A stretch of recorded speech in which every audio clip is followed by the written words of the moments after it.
Hello বন্ধুরা, কেমন আছেন সবাই? আশা করি সকলে ভালো আছেন।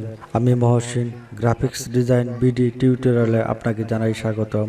আজকে আমি আপনাদেরকে দেখাবো কিভাবে অ্যাডোব ইলাস্ট্রেটরের সাহায্যে অরেঞ্জ ডিজাইন করা যায়। তো বন্ধুরা, আপনি যদি আমার চ্যানেলে নতুন হয়ে থাকেন তাহলে চ্যানেল সাবস্ক্রাইব করে রাখবেন এবং পাশে থাকা বেল আইকনে ক্লিক করে রাখবেন যাতে আপনি আমার নতুন নতুন টিউটোরিয়াল পেয়ে যান সবার আগে। তো বন্ধুরা, যাওয়া যাক মূল টিউটোরিয়ালে।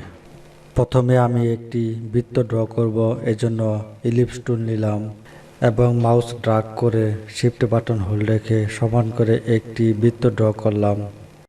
মাউসের সাহায্যে বৃত্ত মুভ করে shift plus alt button hold রেখে বৃত্ত কপি করলাম।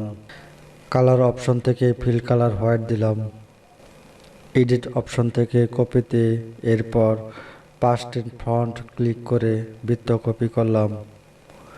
মাউসের সাহায্যে অবজেক্ট এবং কর্নার ভিতরের দিকে ড্রাগ করে shift plus alt button hold রেখে অবজেক্টের সাইজ ছোট করলাম। কালার অপশন থেকে ফিল কালার চেঞ্জ করলাম এবং লাইন সেগমেন্ট টুল নিলাম।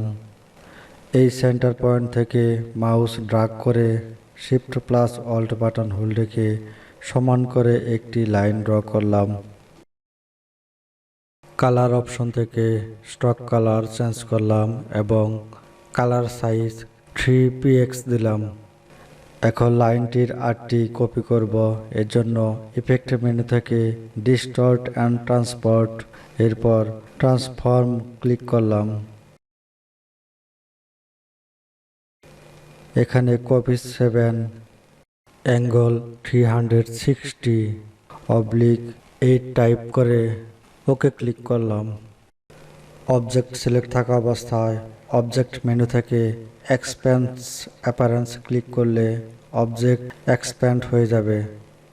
এবার সিলেকশন টুলের সাহায্যে সমস্ত অবজেক্ট সিলেক্ট করে অবজেক্টের উপর মাউসের রাইট বাটন সিঙ্গেল ক্লিক করে গ্রুপ ক্লিক করলে অবজেক্ট গ্রুপ হয়ে যাবে। এখানে মাউসের সাহায্যে অবজেক্ট এর এই সাইড থেকে ধরে একটু ভিতরে দিলাম। ডাইরেক্ট সিলেকশন টুল নিয়ে এই বৃত্তটির এই অ্যাঙ্কর পয়েন্ট সিলেক্ট করলাম এবং এডিট মেনু থেকে কাট ক্লিক করলে অ্যাঙ্কর পয়েন্ট ডিলিট হয়ে যাবে। এখন এই হাফ সার্কেল অবজেক্টের পেছনে সমানভাবে বসিয়ে দিলাম।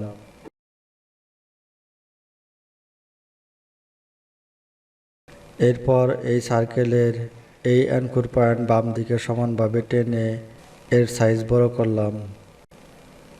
এখন অবজেক্ট ঘোরাবো, এর জন্য রোটেট টুল নিলাম এবং এখানে অ্যাঙ্গেল 30 টাইপ করে ওকে ক্লিক করলাম।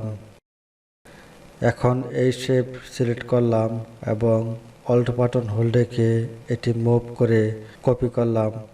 কিবোর্ড থেকে আইড্রপার টুল নিয়ে এর কালার চেঞ্জ করলাম। শিফট বাটন হোল্ড রেখে শেপ দুইটি সিলেক্ট করলাম। শেপ বিল্ডার টুল নিলাম, অল্ট বাটন হোল্ড রেখে এখানে ড্রাগ করে এটি কেটে দিলাম। তো বন্ধুরা, আমার টিউটোরিয়াল যদি ভালো লাগে তাহলে ভিডিও লাইক করবেন। টিউটোরিয়াল বুঝতে যদি কোনো সমস্যা হয় কমেন্ট বক্সে কমেন্ট করে জানাবেন। ভিডিও বন্ধুদের সাথে শেয়ার করবেন। আমার পরবর্তী টিউটোরিয়াল দেখার আমন্ত্রণ রইল। ধন্যবাদ সবাইকে।